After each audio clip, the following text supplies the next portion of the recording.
No, absolutely not. No way. No way ever. They're even doing another revelation. It's already been confirmed that Kevin Smith got the go ahead. That means that there's enough backing it.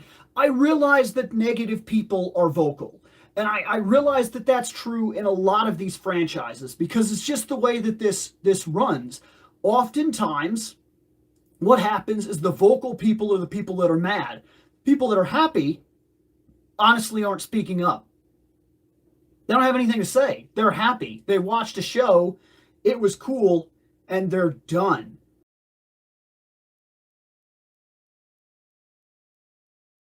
Bike shorts? Oh, well, okay. Here's my thing, all right? If you're going to sell it to kids, and maybe, so you're going to sell an idea to kids about her design and everything, even though I believe she's playing, I think the show starts and she's 17, and then hasn't 3 or 4 years passed in that show already, so she's an adult. I'm not saying that that means that she shouldn't wear bike shorts or whatever. I'm just saying you sold a character so that they didn't play them down where they made her like a child and then tried to sell her as being 14 years old, selling her to like younger kids or something like that, and then trying to play the show off like that. She's old enough to be an adult that makes adult decisions and then deals with adult consequences. That's what I'm trying to say. So when you play that angle, kind of like the original He-Man, their designs, even if they weren't supposed to be that old, their designs speak as if they were adults. You get what I'm saying?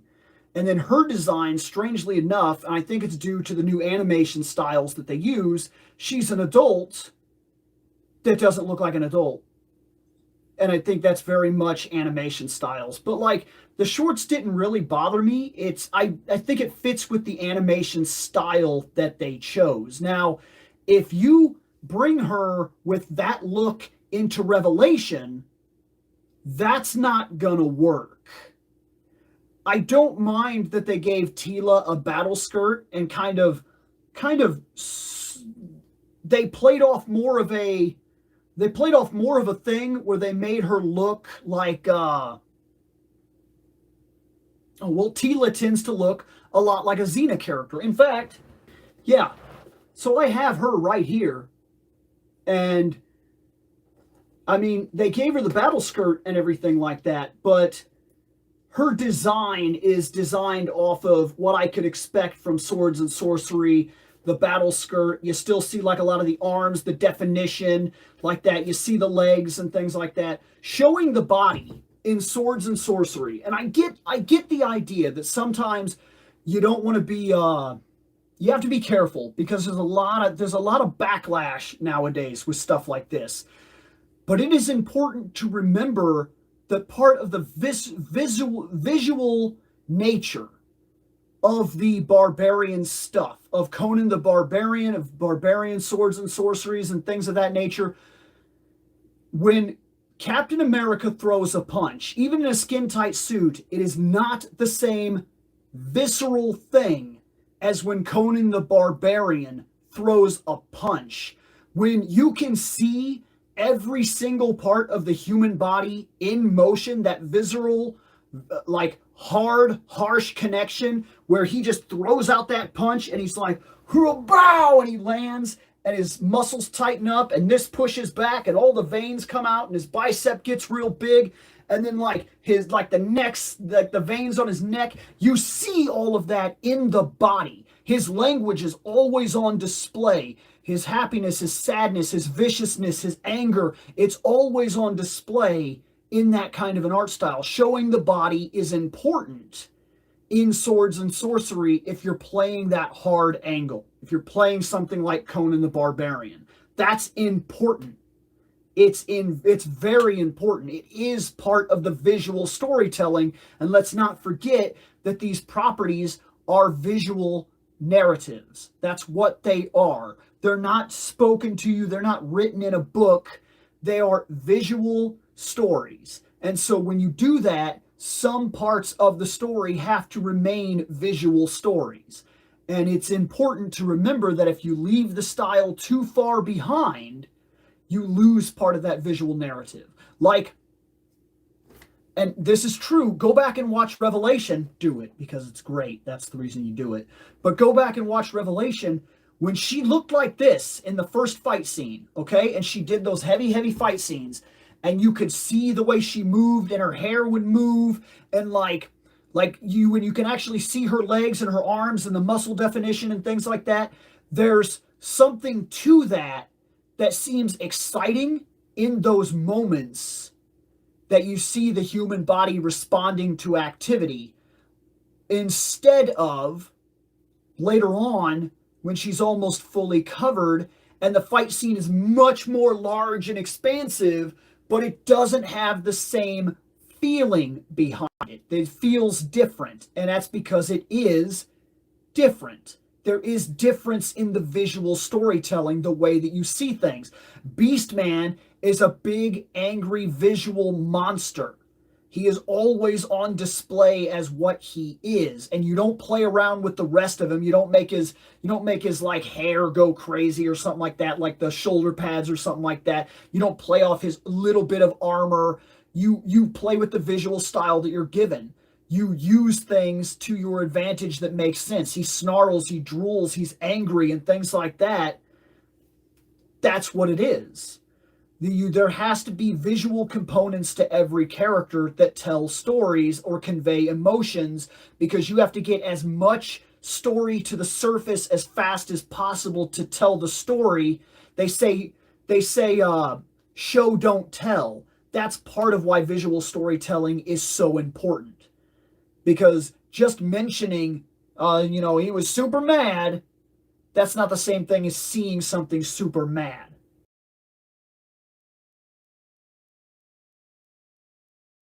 Oh yeah, I have that Tila. I do. I have that Tila. I like her. But yeah, I don't think visually this character is as strong. They have to use a lot of her visual style comes from her now haircut that has to kind of flap and move, and she has to be very expressive, and they showcase heavier definition in her arms to kind of show that she's been hardened.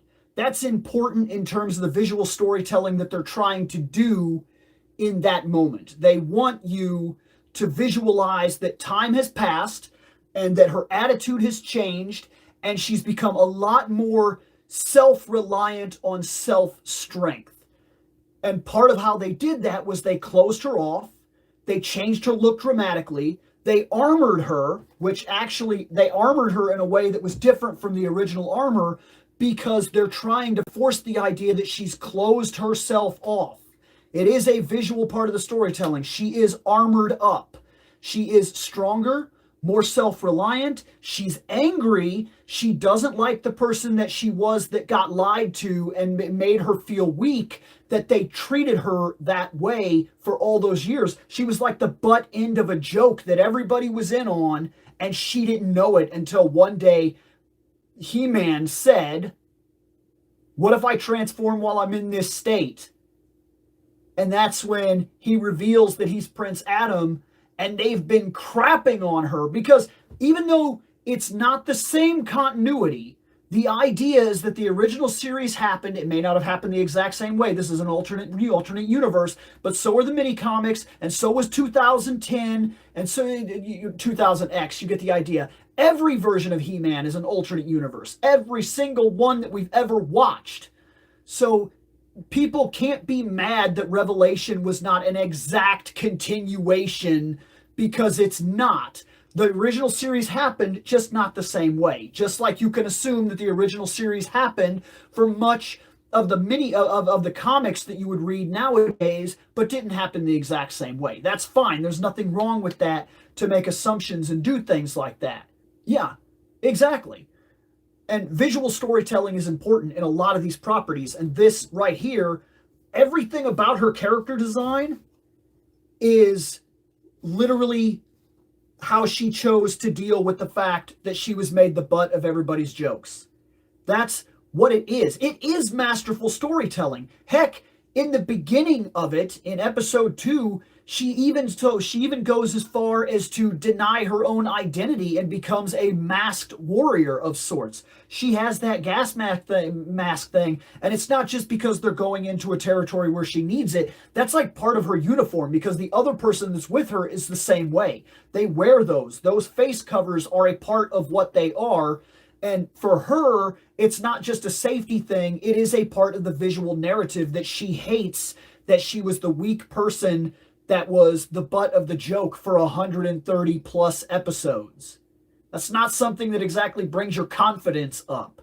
The fact that she's mad and we go on a journey that sees her deal with the fact that she was lied to and she has to kind of get over it and come to her own grips with who she is and what she believes around the world, that's fine. It's fine that they took a second to give an entire series of episodes to other characters, because I'm watching the original He-Man right now.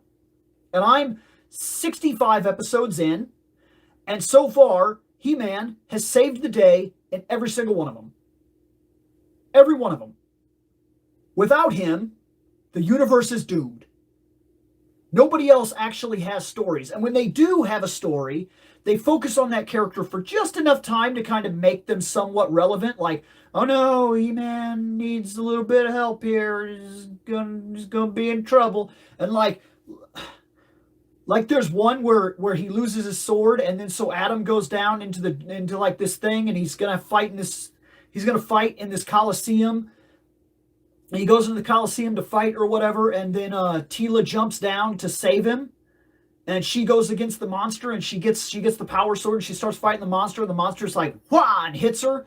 And then she goes down, and she's like, oh no, and she drops the sword, and He-Man goes over and picks it up, and he's like, now I got the power, and that's it. It's He-Man's show now. The entire episode for almost 20 minutes is based around Teela. It's a Teela-centric episode, but He-Man saves the day, because he's the only person that matters in the original mythology. So it was important, if we were going to bring these things into a modern day, if we were going to say, here's storytelling today, and every character matters. Every character has a story to tell, and those stories will not always involve big, bulgy muscle He-Man. I like He-Man. But there are other characters involved in this narrative, and they also need time to shine without other characters. Look at Star Trek.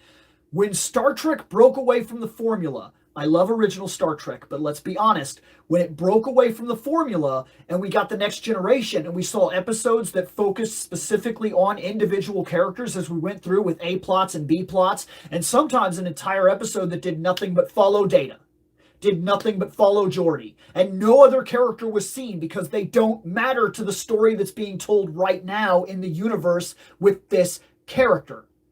That's important. That's incredibly important.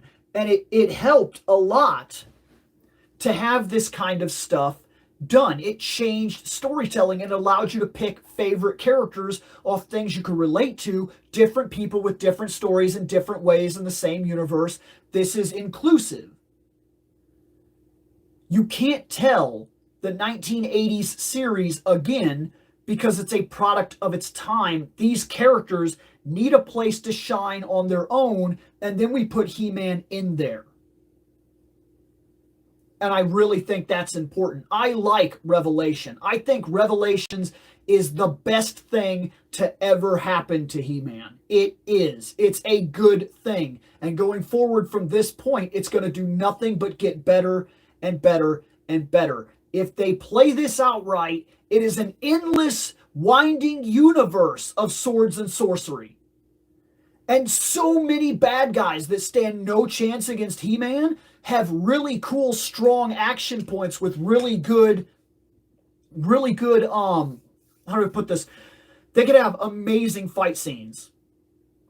It's kind of like Dragon Ball Z is all about Goku. But if you were to put two of the other characters in a ring and let them fight, we could probably actually see better fights than Goku fought somebody.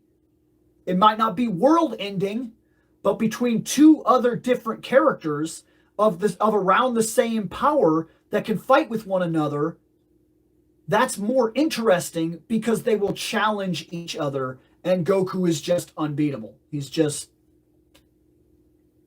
to win. I don't know when that became a rule, Dragon Ball Z, I believe, but he's going to win. It is the way it is. So sometimes I feel like it's good to step away from the hero and let other characters become characters.